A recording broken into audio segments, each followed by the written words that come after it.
democracy, they are not applicable in Nigeria. That is the fact. That is the fact. Now, look at Bobrisky. Look at someone called Bobrisky. What was his offense? He was accused of what? Treating the currency with disregard. He was using the currency, using it anyhow, spraying it on people. Was that the first time? No. Why were they hell-bent on Bobrisky's case? Now, that's not where I'm going. He was arrested, truly.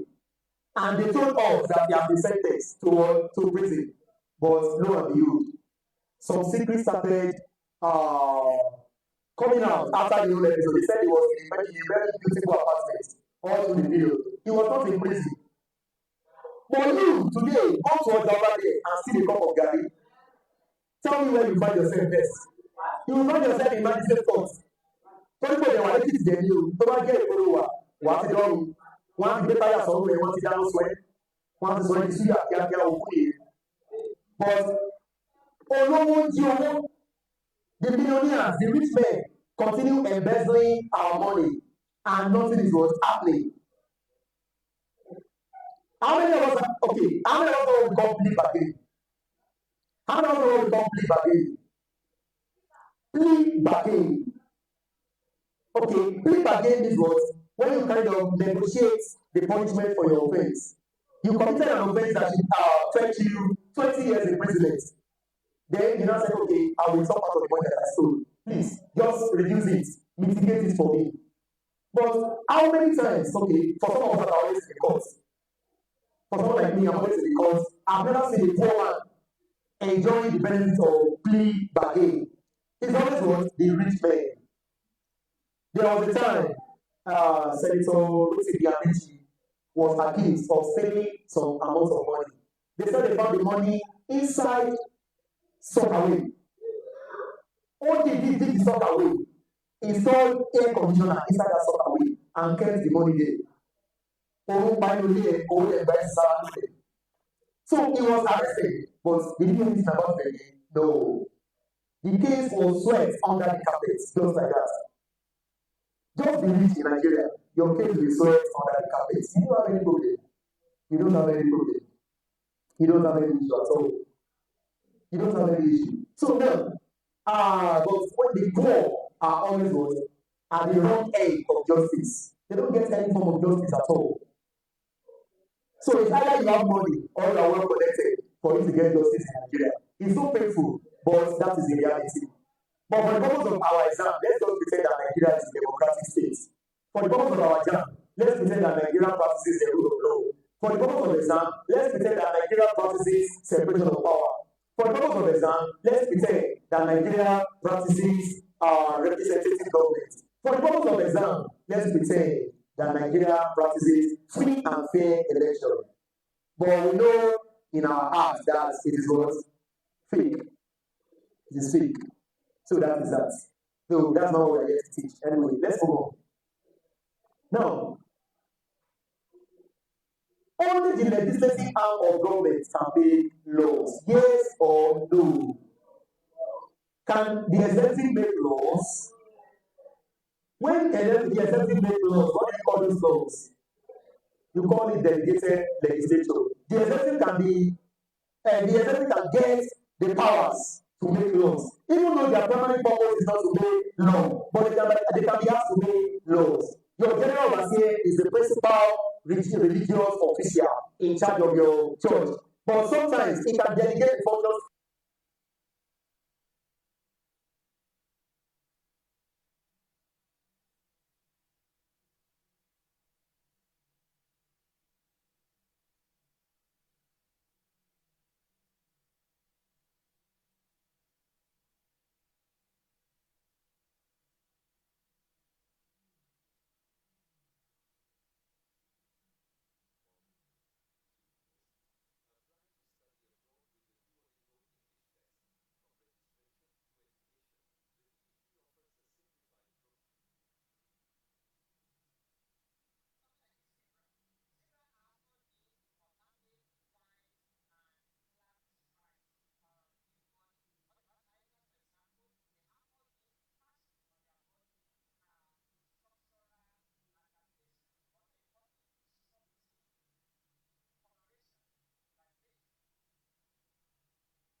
Presidents. Inductions, you don't see judicial president, you see what? Who said judicial review? You see case laws. Judicial review is not the same as judicial president, please. There are two different concepts. So judicial review is totally different. So we'll talk about it later. So now, so that is that about that. Now, I want us to quickly discuss some basic principles of government. Basic principles of a democratic government. We are going to start with rule of law. You need to know the essential principles of rule of law.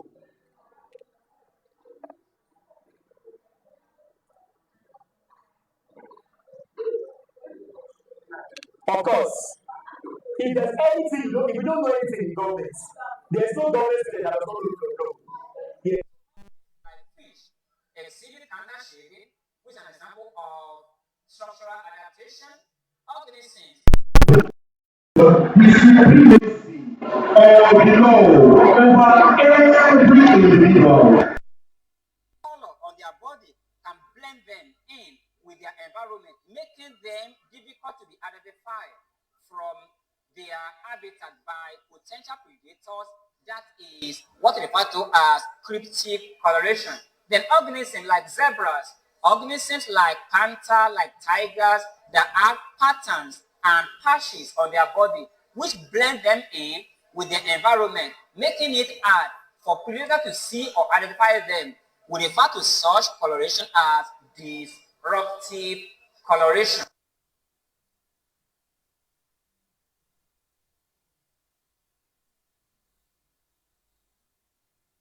So let's move on. The next question. Which animal has a thick fur coat for insulation? A is elephant. B. That a matter is going on because, and some people, because of connection, or either. I've explained this while I was explaining different adaptations to you. What will the answer be here? The polar bear. Polar bear live in Arctic region. And Arctic region are almost frozen places where there is huge amount of found in these places needs to be the judiciary, or when the executive, the top executive officials control the judiciary. The judiciary is no longer independent. So polar bears and also foxes, although foxes usually use their own fur to blend with their environment. But polar bear have this extremely thick fur that will help them to prevent loss of heat from their body. Elephant don't need any insulation because elephants are not found in cold places. They are found in tropical region. The same with crocodile. Crocodile are hypothermic animals. They are cold-blooded animals. They don't need to insulate themselves. And if you look at parrot, actually birds, and birds don't have fur. What they have are feathers. So a parrot can only use his feather to be able to carry out insulation and prevent loss of heat from his body. The 40th one. Okay, mimicry is an adaptation where an animal A changes color, B copies another for protection. Yes. Copies another for protection. C hides in trees, and D bites other. Another part, the word mimicry comes from the verb mimic.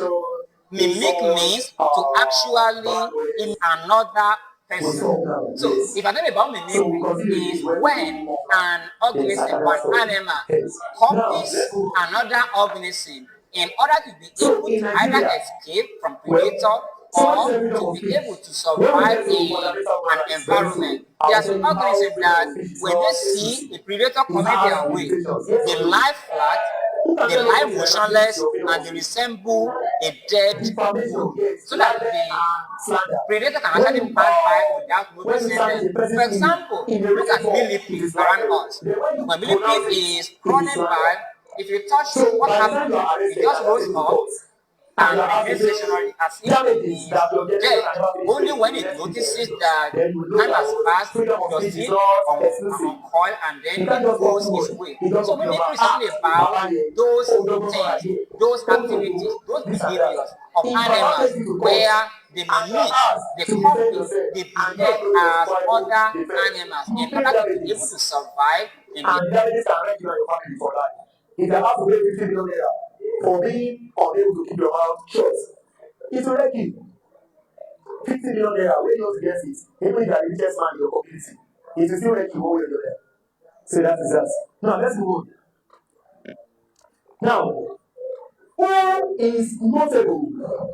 Which scholar is notable for this particular environment, either by escaping predation or notice there are some insects that will actually produce certain foul smell that will make them to be unpalatable like other insects, so that predators do not feed on them. That is mimicry. So mimicry is an adaptation where an animal copies another animal for protection. So these are some of the things you need to know about adaptation. A lot of questions do come from adaptation, from cell division as well. That's actually why you go to a lot of questions on cell division, so that whichever way questions come from cell division, you'll be ready for that. And subsequently on Monday, we are going to be taking our attention to issues like genetics, like evolution, the modern and justice. What have you observed about modern justice? The modern justice is always what? Blindfolded. Always holding a long sword and holding a scale. That scale means what? Everybody's case will be measured based on his peculiarity. And what you deserve is what you must get. If you deserve to be killed, that sword was land on you and so forth. If you have questions, let everybody entertain them what before you you deserve. Then the meaning of the any question? was the justice is blind Any to question? everybody, whether you are rich or poor.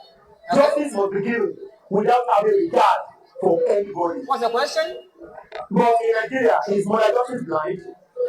Okay, modern justice is good. Modern justice is not clearly in Nigeria.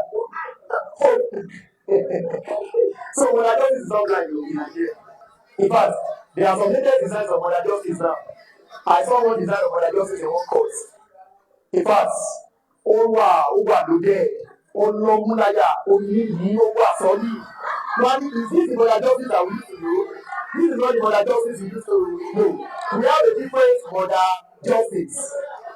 And unfortunately, the principle of rule of law does not apply. That's the fact. You can only find rule of law inside Chris David, essential government by Chris David, or new millennium government by Dr. David or inside random. I did mention that there's an animal that actually produce certain foul smell so as to not be eaten by predators. Example is millibug. I was asking if I can give example of that millibug like this. Millibug. A millibug is the major example of an insect. It produces a foul smell. When such foul smell are produced, when a predator comes closer and persists and detects such a foul smell, it moves away from it, seeing it as being unpalatable and not something that can be killed and eaten. So that's an example, that's a video example of such an organism, mainly bug. Any other question? Equality before the law. I can entertain you one more. Any other question? If you are the son of the richest man in your community and you are found stealing something in office, you must face the same punishment that the son of a poor man will face. There's going to be discrimination in the punishment that will be awarded or meted out to the son of a rich man and to the son of a poor man. Equality before the law. We also have the principle of. Alright, someone is asking about definition of mesophyte. Now, there are plants that are classified based on their habitats where they are found.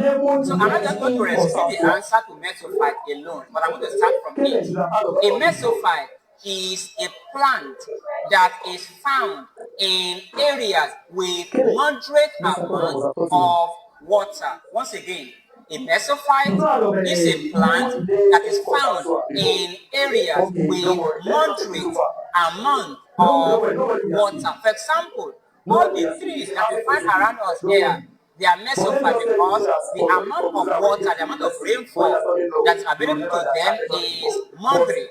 That's the mesophyte. Mesophyte are plants found in areas with moderate amount of water or moisture. The water then is not too much and it is not too little. Not only that, apart from mesophyte, we have hydrophyte. Hydrophytes are plants that are found in fresh water habitat. For example, talking about water lilies, we find them in fresh water on top of water, floating on top of water. That is hydrophyte. These are plants that are found in fresh water habitat. And then we have halophytes. Halophytes are plants that are found in aquatic habitat with high salinity. The plant that you find in oceans, for example, oceans have high salinity, they have high salt content. So plants that are found in water bodies or in areas where there is high salt content, that is halophyte. Not only that, we have xerophytes. Xerophytes are plants that are found in desert or in area with limited amount of water. Those plants that are found in desert, in areas, arid areas with very little or no amount of water, they are called xerophyte. Example of xerophyte is cactus. The plural of cactus is cacti. You have cactus around us. Even here in here, you have them, people plant them in their houses. They can withstand high amounts of drought. Whereas other plants can dry due to lack of water. Cactus can survive with little or low amount of water. That's why they are found in desert and arid areas. And the last type of plant we talk about are psammophytes. Psammophytes are specks like this. As a medical doctor, you can't operate on your wife. You can't be a doctor in your own case. You have to deal with outsiders. So in the law, so you have psammophytes. Psammophytes are plants that are predominantly found in sandy areas or sandy soil.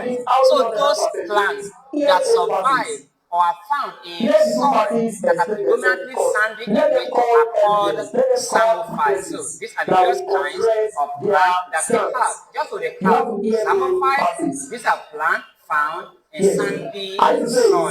Mesophyte, the question that was asked, these are plants that are found in areas with moderate amount of moisture or water. Hydrophytes, these are plants that are found in fresh water. And halophytes, these are plants that are found in water of high salinity, water with high salt content. And then we have xerophytes, these are plants that are found in areas like desert with little or no amount of water. Another question? Feel free to ask questions. If you have any question at all. Any other question? Okay, so I think in the absence of no. Thanks for staying with us. So we still have Iyawojo with us, and we are discussing about sex and marriage, and we're going to pack that for a second.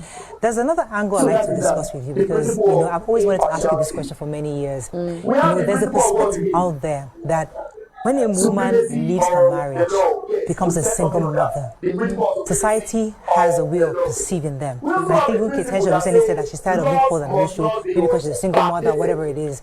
And they don't expect you to have a successful career. They don't expect you to have successful children. Just like, oh, she doesn't have a man in her life. She's left her husband and she's there. I want you to take us on that journey because it's important for society to see that a woman should not be defined by her marital status. There are other parts of it, but lots of women, especially in Nigeria. So you are a successful single mother and you've raised successful children. How is that journey? It's not an easy journey because it's a job of two people. You know, it was easier for me with my daughter but not completely easy with my son because there's so many like the issues we're talking about. I can't have those conversations with him because he's not even gonna lose that. Mom, no, you know, because so it's like I always say, you can't do it alone.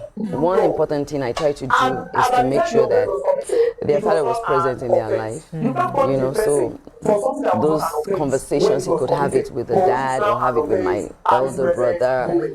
Because raising a male child, you have to extremely be intentional about their thoughts and their growth and what runs through their mind. And most time the guy just wants to be the guy. He doesn't even want to talk to you about anything.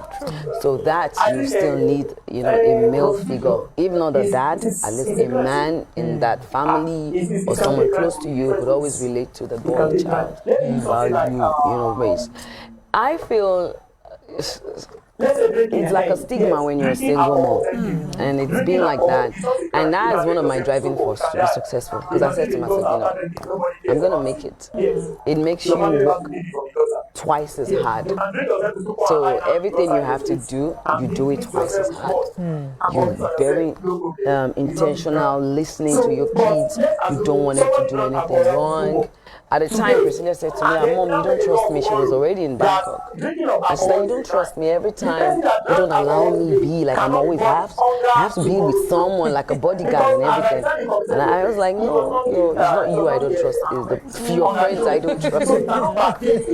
You know, because you have to like be very cautious of everything. Because you know, if it goes wrong, they're going to come for you. Absolutely. They're going to say, oh, you see, you failed because the man. So in a democratic setting, there are some bottlenecks, there are some stumbling blocks, there are some hindrances, there are some obstacles that can prevent the application of rule of law. In essence, what are we talking about? Limitations to the application of rule of law. Factors that can limit or factors that can make rule of law difficult to be applied. Who are those properties, please? Let's have a very silent and quiet atmosphere, please. Yes. Factors that can limit the application of rule of law. One of them is what we call executive immunity. Executive immunity.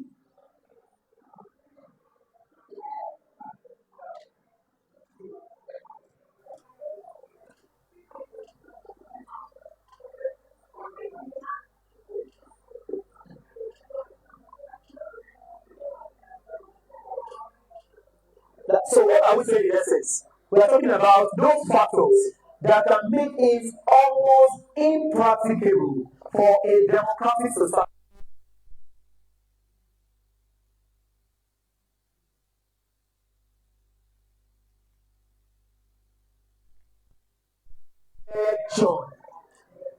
when you are immune, you are protected. When you are immune to malaria, you are protected against malaria. So executive immunity means was when principal members of the executive are protected while they are in office.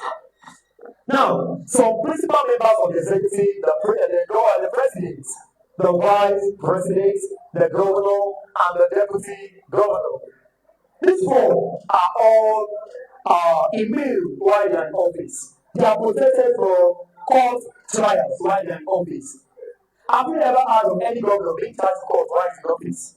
Because I have a case against the governor of Kokoro State, or they have a case against the governor of Adamakuta State. It's not possible. While they are in office, you cannot take them to court. But after the expiration of their tenure, what will happen? They can be arrested. The EFCC can open the book of remembrance against them and take them to court. But while they're in office, they cannot be arrested. They can't be charged to court in their personal capacity. Are we together? Are we together, class? Yeah. So, however, they can be charged to court in their official capacity. You know the difference between personal capacity and official capacity. You can sue, let's assume Daniel is the president of Nigeria. You can sue Daniel in two different ways. either in his personal capacity as Daniel, whatever, and also in his official capacity as Executive President, Federal Republic of Nigeria. And in that second instance, who will represent him in court? Can he go to court himself? No. Who will go to court on behalf of the president? The Attorney General. The Attorney General of the Federation, the Minister of Justice. But if you try to sue the Executive Governor of the state today, the Executive Governor will not go to court. It is the Attorney General that will go to court. But all these things I've said can only apply in simple cases. If it is for a criminal offense, like misappropriation of funds or embezzlement of funds, they can be sued either official capacity or personal capacity while they are in office. But upon the expiration of their tenure, what will happen? The book of remembrance will be opened against them, and they can be sued to court.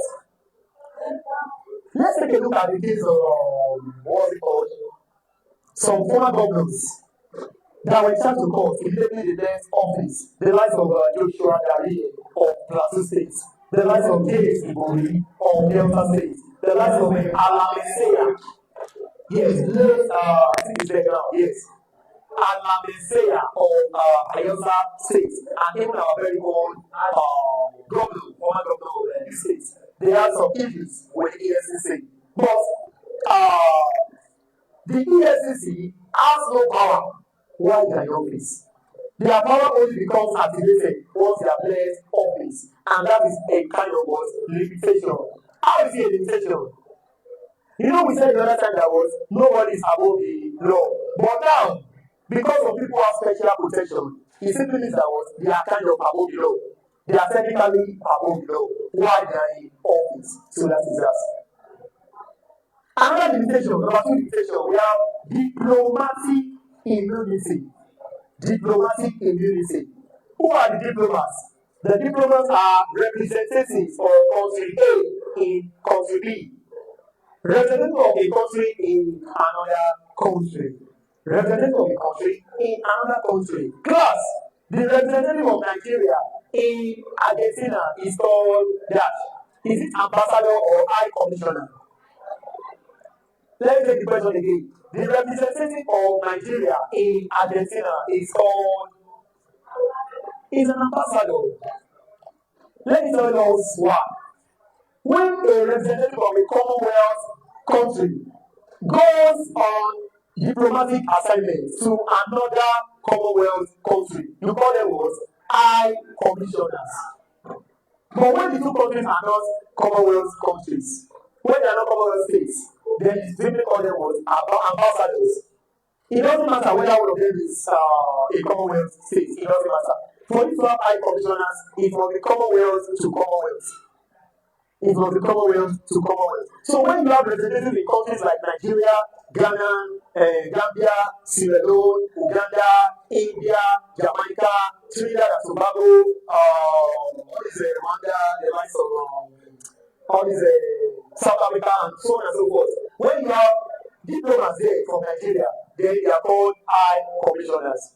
But when you send representatives to countries like Togo, Japan, Argentina, Brazil, Belgium, Portugal, Bosnia and Herzegovina, and many other countries, they are not really British ex-colonies, so they are not Commonwealth states, and by virtue of that, they are simply called ambassadors. So that is that. Now, when a country decides to send soldiers to a country that is actually going through a period of war, that assignment is called what? A government. Fantastic. Peacekeeping mission. Yes, peacekeeping mission. When forces or soldiers or military men from country A are sent to country B to help them in times of war, then such country is said to be embarking on peacekeeping missions. That is that. So we will talk more about that under international organizations, especially United Nations and others. Now, another factor that can limit the application of rule of law is legislative immunity. How do the legislature enjoy immunity? When the legislative members are in the house, whatever they say cannot be used against them outside the premises of the legislature. Whatever they say within the premises of the legislature or during a legislative session, that is before prorogation, whatever they say before prorogation, automatically it cannot be used against them outside. Meanwhile, we say everybody is equal before the law, but this means some people are not equal before the law. It means for some of us that are not parliamentarians or lawmakers, we can say those things and if it counts against us, but they can say their own in the most legislative house and nothing will happen. That is that. The act of bringing a legislative session to an end is called the act of bringing a legislative session to an end is called it's prorogation. What is it in adjournment? Ending of go and read it again. Go and check it again. Yes. Yes, but I know. But the key thing there is that it brings to an end a legislative session. It brings the legislative session to an end. It brings the legislative session to an end. What is guillotine? Guillotine is the act of setting time limits for the passage of goods, for the passage of bills, in order to prevent time wastage. In order to prevent time wastage. This is it. Please, let's keep quiet. Who are those who will make noise? Another problem and many things is the type of government in power. The type of government in power will determine whether the rule of law will be applicable or not. In a state that practices stratocracy, can we have rule of law? Let me ask again. In a state that practices stratocracy, can we have rule of law? What is stratocracy? Government by top military officials. Government led by top military chiefs. Government led by top military chiefs is called stratocracy.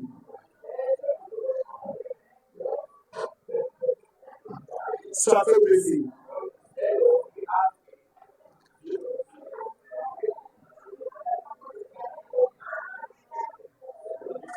Now, a government led by the best available citizens is called what?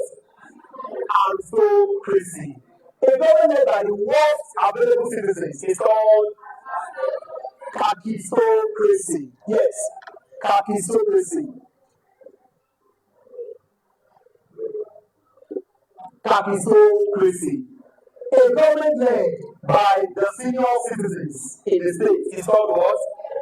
Gerontocracy. Government by the aged, government by the old, government by the elderly. Yes, gerontocracy.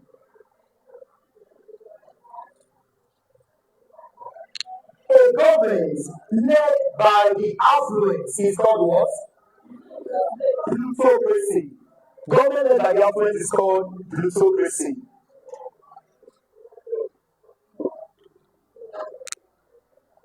A government led by official military men of a state is called what? Official military men of a state that come into power through a coup d'etat. You call it military rule or junta or what again? You can call it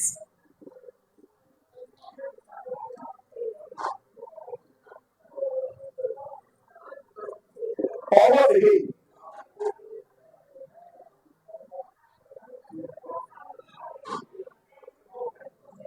So we have the capitocracy with H and we have the one with KA. So now a government led by unofficial military men in the states. Militocracy.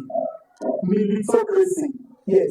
Government led by the unofficial military rulers or military men in the states.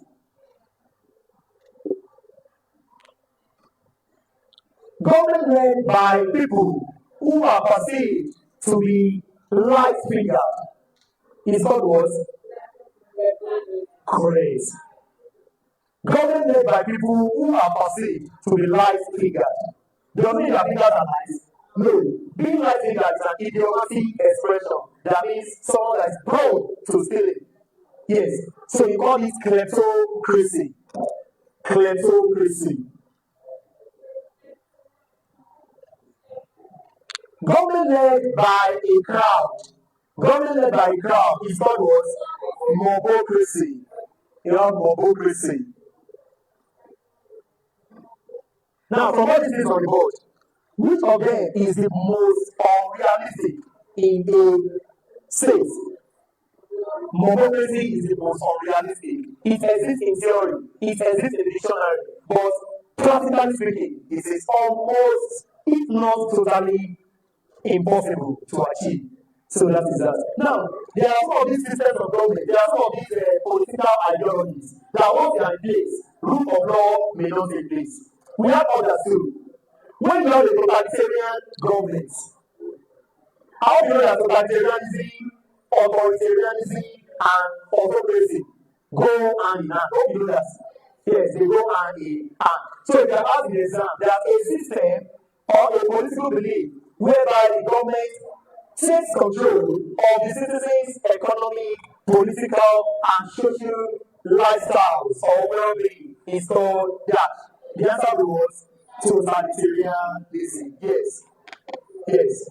They are in control of almost every aspect of citizens' lives. A good example of a totalitarian government can be called, and it can be that of Mugabe back then in Zimbabwe. And then we have that of Omar Bongo in Gabon of those days. And then we also have Idi Amin of Rwanda,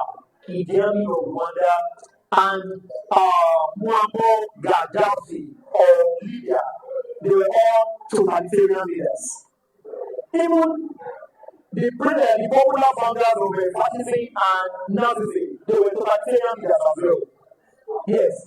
Fascism can be attributed to Benito Mussolini of Italy, while Nazism can be attributed to Adolf Hitler of Germany. Yes, that is about that. So the type of government in power, the type of government in place can determine whether the principle of rule of law will fly or not. That is, whether it will work or not. So that is that. Which other factors do we have? How about poverty and illiteracy? Poverty and illiteracy. Now, when you are poor, you may not be able to fight for your rights. And when you can't fight for your rights, it means all human beings are not equal before the law. Because it means your rights must have been successfully breached, and you cannot do anything about it. That shows you are not equal before the law. That is just it. It shows that you are not equal before the law. So you can have a kind of limitation. When you are ignorant, when you are illiterate, it shows that you are not even aware of the existence of rule of law and fundamental human rights. And what you don't know, you cannot take any step on it. You don't know something. How can you work on it? It's not possible. You are not aware of the existence of something. You are not aware of the existence of the fact. How can you take steps on it? It is almost impossible. So poverty, illiteracy, ignorance are all factors that can affect or limit or bring down the applicability of the rule of law principle. We have a whole lot of them, but we're not going to waste our time. Now we're going to talk about some factors that can promote. We talk about factors that can limit. Now factors that can promote the application of the rule of law. One of them is what? Freedom of the press. Freedom of the press. The press should not be what? subjected to the control of the government. The press should be allowed to express themselves freely without any inhibition, without any limitation, basically. So the press, when I talk about the press, we are referring to both the online press, the media and the paper press, the television and the radio, and all of them. So both the visual, the audio visual, the internet based, they are all called press. So there must be freedom of the press. It will be that any arm of government is calling press houses to tell them the news that will be published and the news that will be scrapped. The press is not free with that. So the press must be allowed to publish news as they desire. So that is that about that. Apart from that, we have what? Judicial independence. Judicial independence. The judiciary must be independent. That is, they must be able to take decisions as will. Judges and justices must be able to adjudicate freely without any limitation. It will be that you owe any allegiance to any arm of government. The legislature, the executive, must not take control of any court or any judge. They must have the liberty to adjudicate. They must have the liberty to adjudicate. Another factor that can promote the application of the law is enlightenment and sensitization programs. You know, we said earlier that some people are poor, some are ignorant. There must be workshops, there must be symposiums, there must be trainings, there must be programs that will educate the masses, the illiterate masses, and try to condition their minds to the fact that they have rights and they must struggle to protect such rights. Are we together? So that's exactly about that. Then, another factor that promotes the rule of government is establishment of human rights commissions. When we have human rights commissions, they can do their best to ensure that people's fundamental human rights are adequately protected. Fundamental human rights must not be trampled upon. Everybody's rights must be protected. So those are just some of the factors that can ensure. So it can be asked that one of the following is not a factor that is likely to enhance the application of rule of law. So these are some of them. You need to read through the options and look for one that is. Now, government examiners are very fast. They will give you a wrong answer that will appear so captivating. They can tell you pomposity of the executive temerity. And it sounds so big. Oh wow, this would be like an answer. Meanwhile, it's just what packaged nonsense. It's just packaged nonsense. You need to be smart. Otherwise, government examiners and literature examiners will catch you off guard. They can paint nonsense that will look like an answer, and you need to be very smart. And one thing is that when you don't know what you're doing, every option appears to be an answer. When you don't know what you're doing, every option appears to be correct. When you don't know what you're doing, everything appears to be the correct answer. You need to know what you're doing. Take for example, you are right here, you are trying to answer a question, and you say, a system or a political ideology in which the government is in total control of the means of production. Because you don't know what you are doing. You are seeing capitalism, you are seeing communism, you are seeing socialism, and you are seeing communalism. You need to wonder, everything looks like the answer, and then it might be capitalism. Capitalism might be the one that appeals to you. Meanwhile, that is what? Wrong. That is wrong. The answer will be what? Socialism. So that is that about that. Now, we are running out of. Yes, bring it.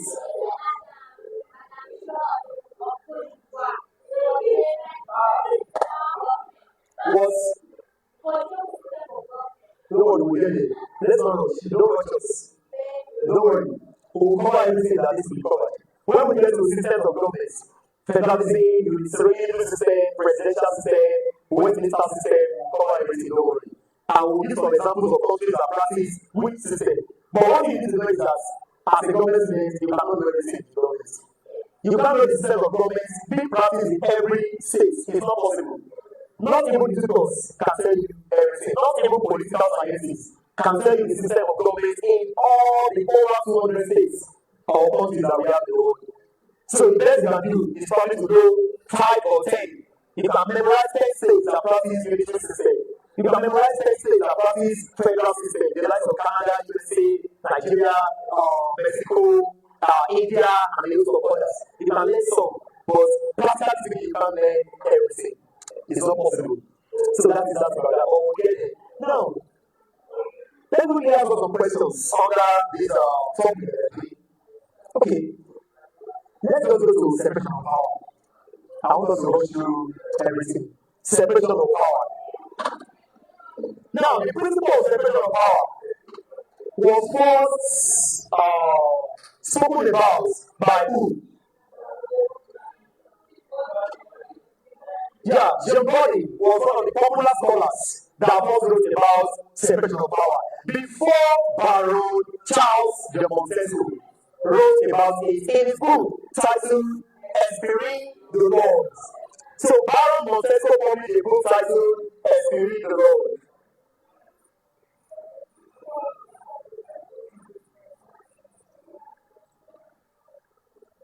Which means was the spirit of the Lord.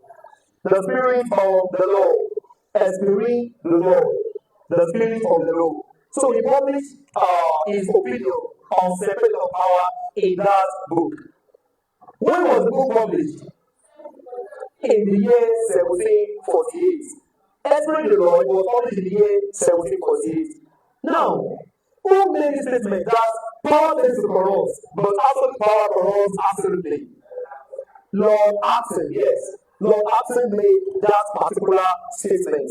He said power tends to corrupt, but absolute power corrupts absolutely. What does that mean? When you have power, you begin to behave abnormally. When you are without power, you are normal. You are neutral. You are cool.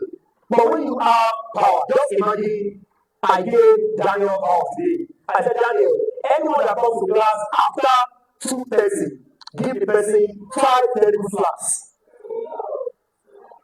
If they don't take it, Daniel can make it 25. Because the power is being to overwhelm him. Power can overwhelm. Other power, but now, Lord Attina said, absolute power will also was corrupt absolutely. Power is like what? Alcohol. Power is like alcohol. Power is intoxicating. Power is intoxicating. Not everybody can walk in the corridor of powers. And in order to, now let me ask you this. Let me ask you this. According to Baron Charles de Montesquieu, power separation or separation of power is essential because of dash. Why is separation of power important according to Montesquieu? He said it's there to prevent arbitrariness. That is, arbitrary laws. Unilateral decisions. You can't just make decisions unilaterally without conferring with other arms of government. So he said power tends to corrupt, that's not acting now, but absolute power corrupts absolutely. So in order to avoid unnecessary addiction to power, there is a need to separate the functions and the responsibilities of the various arms and organs of government. So that everybody will know each of our own functions. Every one of them will know their own functions. So separation of power is very important to avoid arbitrariness. Yes. In order to ensure that a particular organ of government does not become too powerful than others. Now, theoretically speaking, please, if you are pressing phone at this point in time, you are the greatest enemy of yourself. Yes. I told you to remove this thing the other time. Now, power is usually separated, mainly because it is not ideal for a particular arm of government to become exceedingly powerful than other arms of government. It is not ideal at all. and there's a need to ensure that powers are separated so that every organ of government will do its own functions. Now, let me just tell you this. Some of these concepts like democracy, rule of law, separation of power, checks and balances, sometimes you can use their features for one another. Hope you know that. You can use the features of democracy to also assess questions on separation of power and all those other things. Now, well, this is 150. We are running out of time. Now, so we will have the class, then we will continue on Monday. We will continue on Monday, but we'll still have time to discuss a couple of things. Now, to make it more engaging and more interactive, let me give us questions that cut across different areas of government. And if there's a need to explain anything, I will gladly explain. So please, listen attentively. I can call anyone to do justice to the questions. Please, let's listen attentively.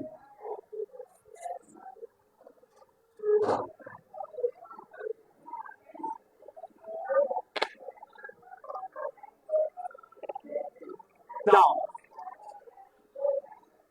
this question will be answered by the lady in my front. Yes, the lady pressing forward.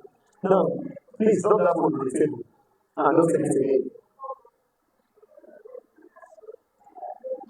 Now, you answer this question. In the federal civil service, it's a very simple one. In the federal civil service, that performs administrative functions. Who is the administrative head in the federal civil service? Who is the administrative head in the federal civil service? Yes? What's the answer? No idea? Evidence. What's the answer? The permanent secretary. That's fantastic. That's very fantastic. Yes. So, in the federal civil service, the administrative head is the permanent secretary. And the same thing applies to the civil service at the state level. Now, follow me. In the state civil service, who is the political head?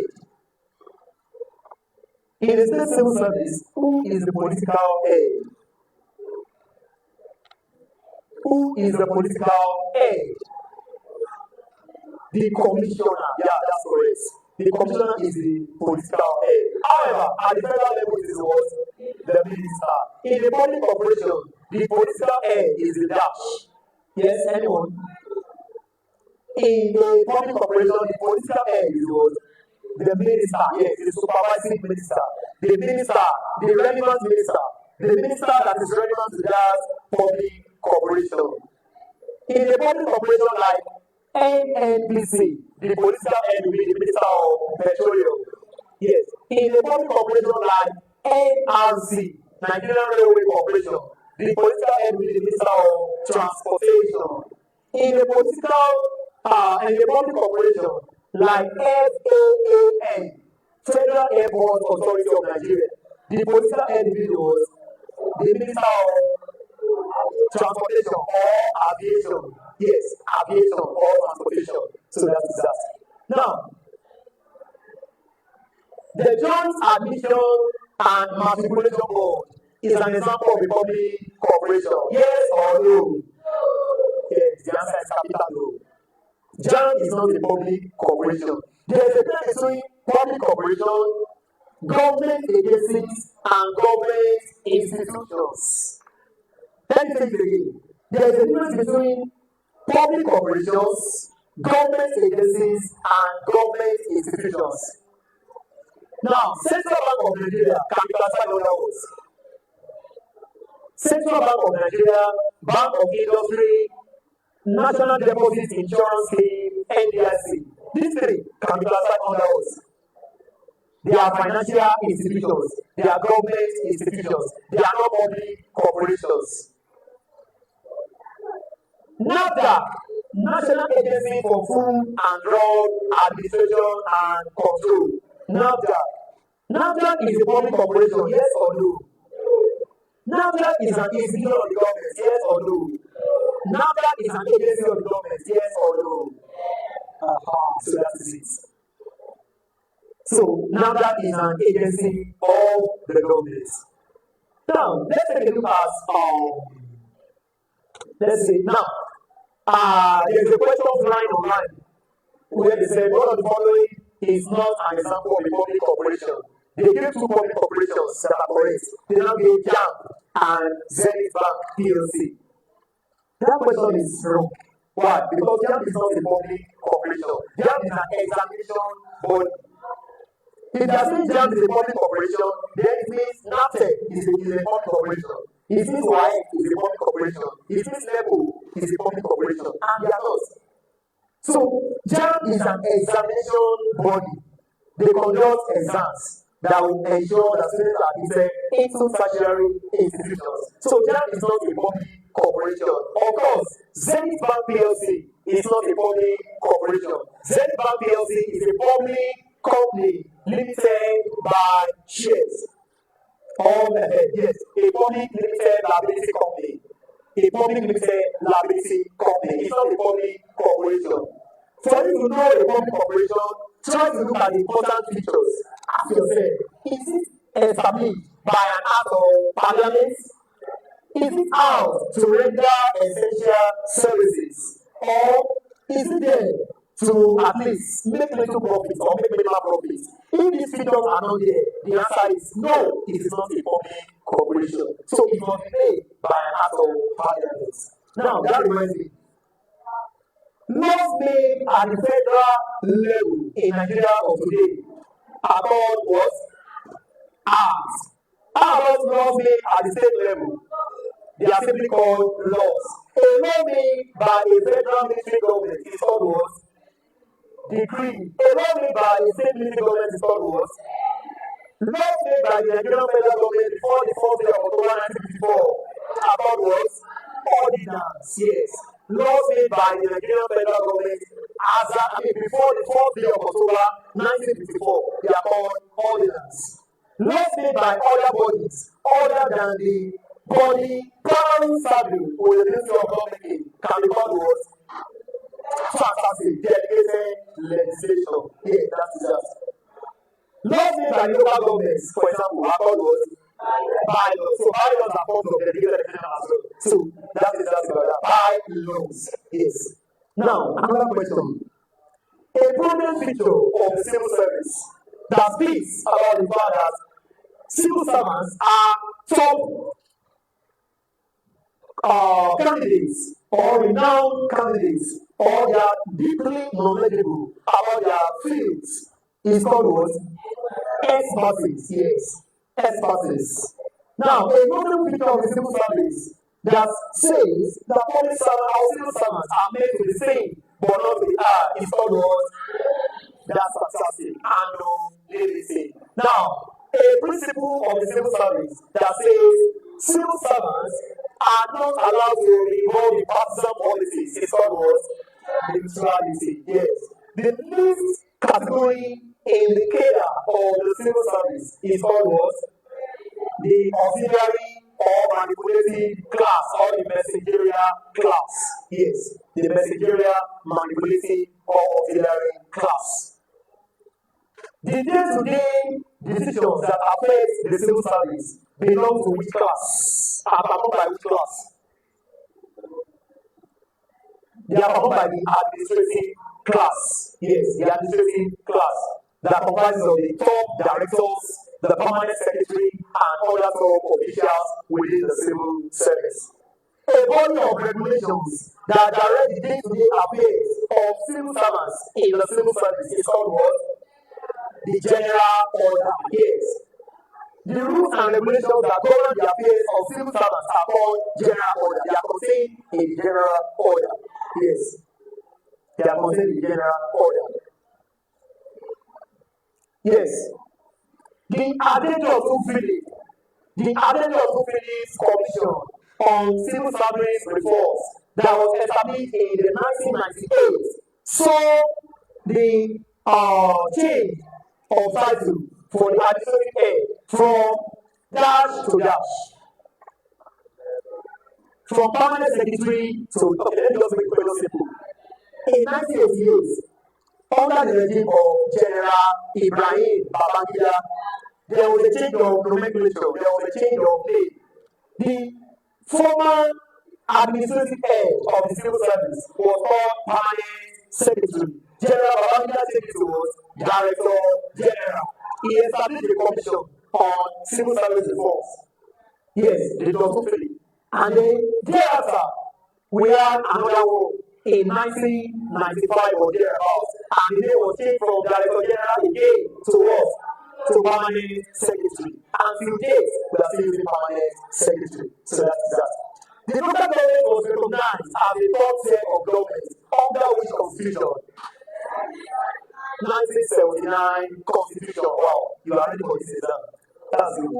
I'm very happy. I'm very happy. Now let's move on. Yes.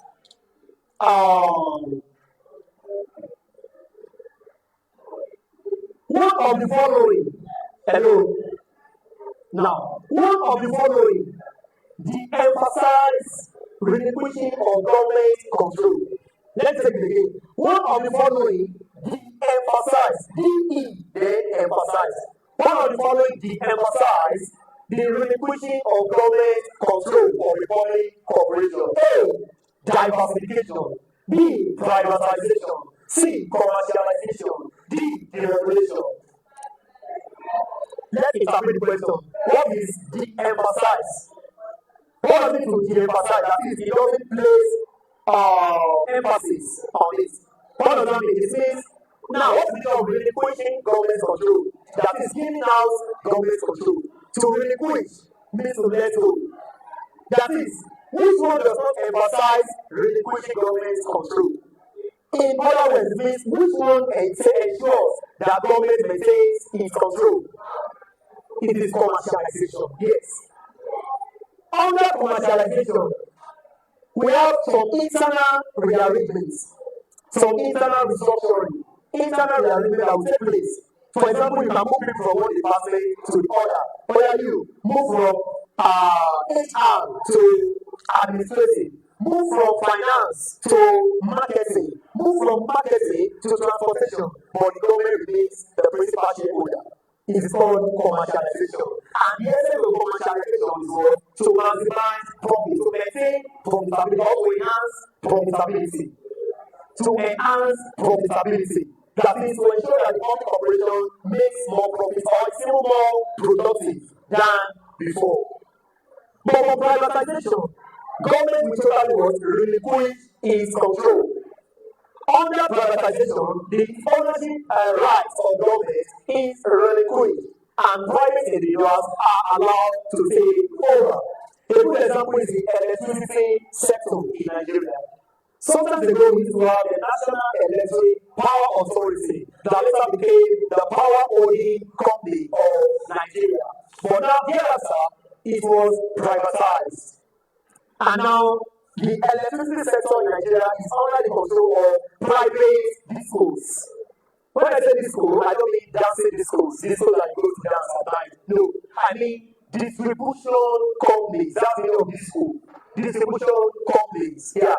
So, we have BEDC, for example, Benin Electricity Distribution Company. They regulate electricity supply in ABC, Ondo, and Edo.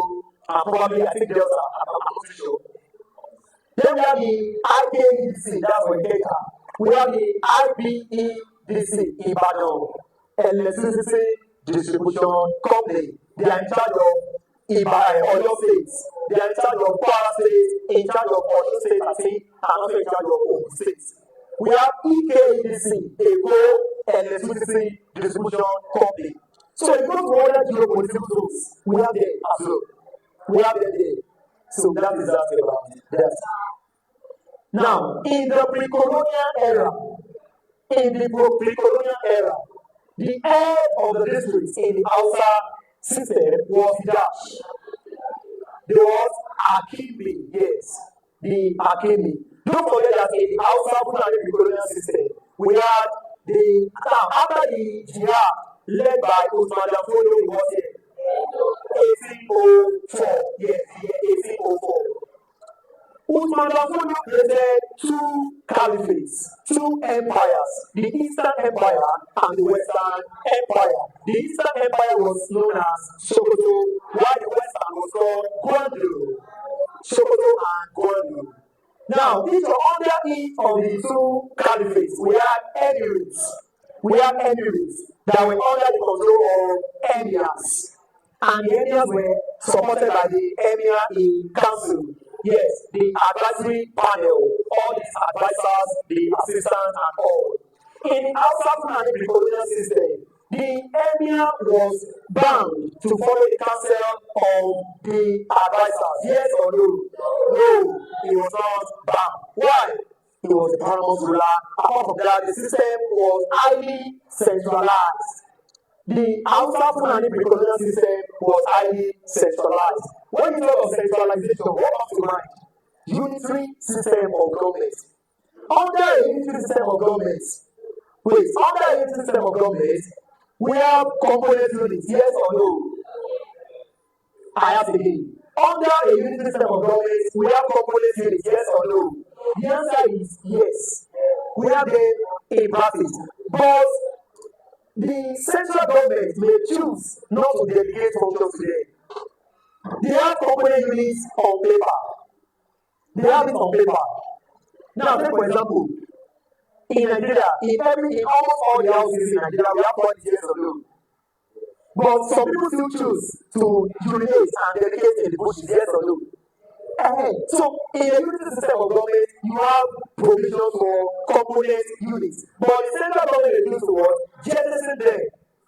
It may choose to neglect them and instead take decisions unilaterally without consulting them. So, the same thing applies to the Hausa Fulani colonial system. The emir had the emir in council, he had the advisors, but he was not mandated to listen to them. He could take decisions as will without consulting them. And we have many of them. We have the number one who was like the second in command, that's the Waziri. We have the Waziri. We have the head of the cavalry, the head of the regiments, that is the Madawaki. When I say regiment, I mean army. Yes. If you ask the exam, that the modern day equivalent of the military, the outside equivalent of the modern day Minister of Defense was that. The answer is Madawaki. Madawaki as pronounced. Madawaki. Then if you ask that the affairs of the capital was under the control of the Galadima, yes. Now, the official that ensures the proper order of palace servants is almost Saki Father. Then we have Saki Ruwa, the head of the teachers, yes, the head of all teachers. We have Saki Power, head of all butchers. Yes, we have Saki Yari, the head of all the prisons. He said, you have something to tell us. Okay. So we have the Saki Yari, or the Yari, the head of the prisons. Yes. We also have now, who are we call the Sugarman County? The head of the village, yes. Head of villages we call Sugarman Counties. Sugarman County.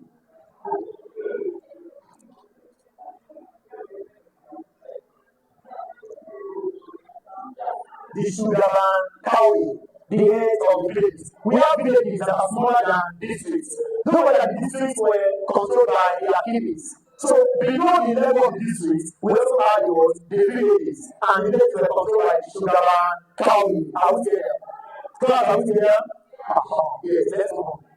Yes. In the Hausa Fulani colonial system, the Jangali tax was paid on dash. On livestock. If you don't see livestock, you see cattle, you can choose cattle. If you don't see cattle and you see livestock, you can choose livestock. Don't ask what you need to see the two, because you can't see the two. Because I know one is ready to answer that question. The master, what if you see the two? Don't worry, you can't see the two. It's either you see cattle or you see livestock. So a kind of tax paying on livestock or cattle in the Hausa Fulani colonial system, we call it what? the Jangali. Then how about the Karaj? Karaj is paid on what? Which tax do you pay on agricultural produce? You pay Karaj on agricultural produce. You pay Karaj on agricultural produce. That is your farm produce. Something that you planted on your land and then it germinated, it produced fruit. Then when you sell, you pay tax on it. Then which tax you pay on movable properties? Which tax you pay on movable properties? Zakat. That's another kind of tax. You have the zakat. In Hausa Fulani pre-colonial system, executive functions were performed by Dash. By the emir, yes. Legislative functions were performed by Dash. Still the same emir. In consultation with the emir in council. Then the judicial functions were performed by Israelis. For minor cases, they were tried at the alkali courts. Minor cases were tried at the alkali courts under the control of the Kadis. The Kadis. K-A-D-I-S. Under the control of the Kadis. So, but more serious cases were taken to the emir's courts. They were taken to the emir's courts. And the highest level of cases, the most serious cases that were taken to the capital or to the emirates. But majorly, the basic functions of law, adjudication, and settlement of disputes were performed in the alkali courts under the control of the Kadis. We can also call the Kadis the alkali judges. Yes. So, and they operated under the core principle of Sharia. Yes. Under the core principle of Sharia. So that is that about that. Now, in the outside Fulani pre-colonial system, sorry, okay, let's put that on the side. Now, in the Igbo pre-colonial system, the union of all eldest female daughters in every household was called the Umuada. Yes, Umuada. Union of oldest daughters in each household. You call them the Umuada. Okay. Then the union of all over five rulers were called what? Oh, sorry. Oh, I read the answer already. I want to say the union of all family heads. Yes. The combination, the gathering of all family heads were called the Ofo title holders. OFO, Ofo title holders. And the most senior of all title holders in the village.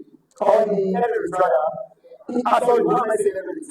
In the Igbo land, was usually called the Opara, yes, Opara or Opara, whatever. So O-A-B-A-R-A, the Opara. So the Opara was the most senior of all rights holders, the most senior among the council of elders. So it is not of all rights holders that we also call the council of elders. Yes. The Igbo pre-colonial system was founded on the principle of egalitarianism. Yes or no? Yes. It was based on equality. It was also accept values in nature. Why? There was no central decision-making authority. The decision-making was collective. It was collective. There was no central decision-making authority. Everybody in the village participated in making decisions. The age grades, the Opara, even the Ozo title holders. Who are the Ozo title holders? The group of the rich men in the community. The wealthy men, the rich men, the important men. They usually called the title of Ozo, the Ozo title holders. Okay, in the Yoruba colonial system, we have, do we have centralization under the Yoruba system or decentralization? We have more of decentralization and a bit of centralization. But it is more decentralized in the sense that, it was not easy now. It was more decentralized because all the advisors usually played was prominent roles. We had more applications of separation of power and checks and balances. Yes, that calabash was a very potent tool of checks and balances. It was able to check the excesses of the ruling allowing. Yes, so that is that. So the legislative functions were performed by who? The Oyomeji, the 7 hereditary king makers.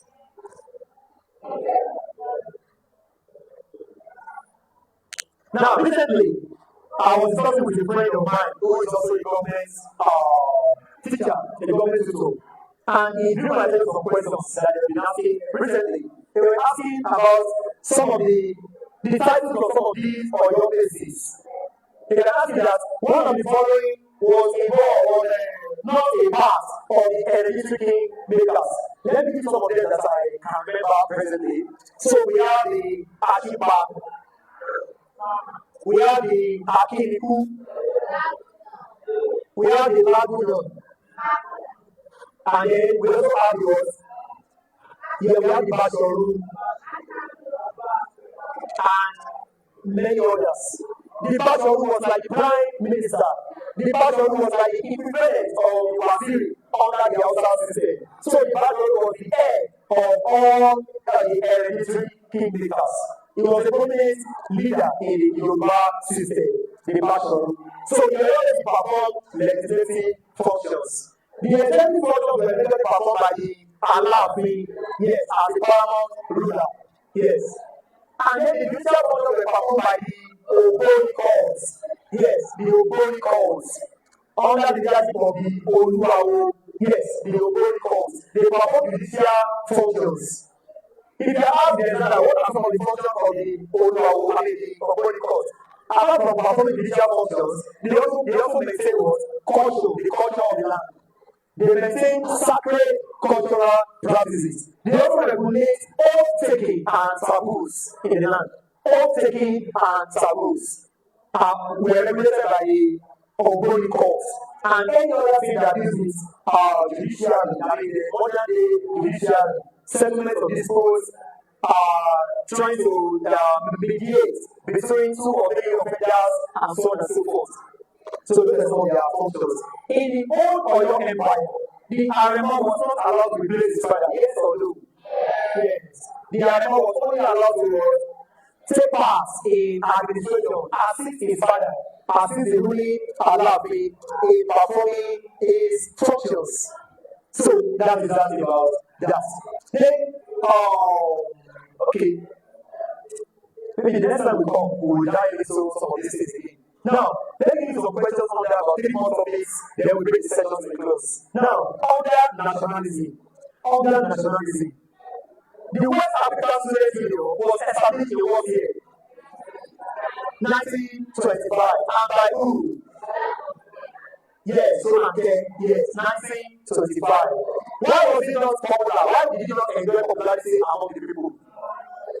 They felt that they were not really working in line with the interests of the people. They were kind of too far from the people. For example, some of them are public were even outside the country at that time. Now, which two principal individuals were responsible for the formation of NCBWA, the National Congress of British West Africa? Yes, Dr. Joseph Kingsley Okoye and Dr. Akinwande Sabi, yes. Joseph Kingsley Okoye and Akinwande Sabi. You don't need to memorize all this. You don't memorize Kingsley Okoye. Forget about Joseph and Ephraim. Yes, Kingsley Okoye and Akinwande Sabi. Yes. Now, nationalism movement in Nigeria or West Africa took place in how many stages? 3 stages. Stage number 1, stage of resistance. Number 2, proto-nationalism. Number 3, agitation. That's wonderful. What happened during the stage of resistance? The traditional rulers were trying to resist the white men from invading their land. Yes. they were trying to receive the white men from resisting from entering into their land. And before you know it, the white men used their superior military might over them, and they were banished. Nana of Shekiri was banished. Jaja of Okobo was banished. The Subu of Lagos was banished. Kosoko of Lagos was banished. They were all banished. Then after some times, the educated scholars among them, the educated scholars among the Nigerians, started desiring to be involved in the decision-making process of their land. The likes of Obafemi Awolowo, Nnamdi Azikiwe, Ezekiah O. Davis, and many of them. Azikiwe, Awolowo, H.O. Davis, Albert Macaulay, and a host of others. They were all clamoring to be involved. So that was the state of proto-nationalism. The state was clamoring for inclusion in the decision-making process of their land. And finally, we got to the state of what? At the state of self-government. One of the assignments that took place during the state was the motion for self-government moved by Anthony Olu, a member of which party? Action Group. He was here. Yes, he moved in 1953, and he intended that Nigeria should become independent. He was here. 1956, yes, that is that. And this was what led to the Kano riot of 1953, yes, the Kano riot of 1953. So that is that. Now, we are gradually coming to the end of the session. In 9 minutes' time, we should be done. In 9 minutes' time, we should be done. No.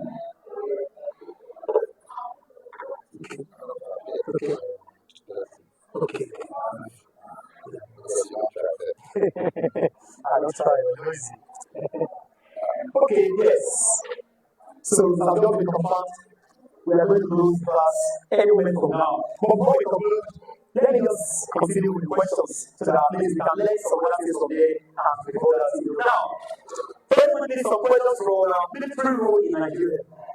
Don't worry, anything we don't talk about, rest assured that we're talking about everything. Don't worry, just put your mind at rest. I don't know if you are worried. Foreign policy. Constitutional development. What's it called? International organizations. Don't worry. Just put your mind at rest.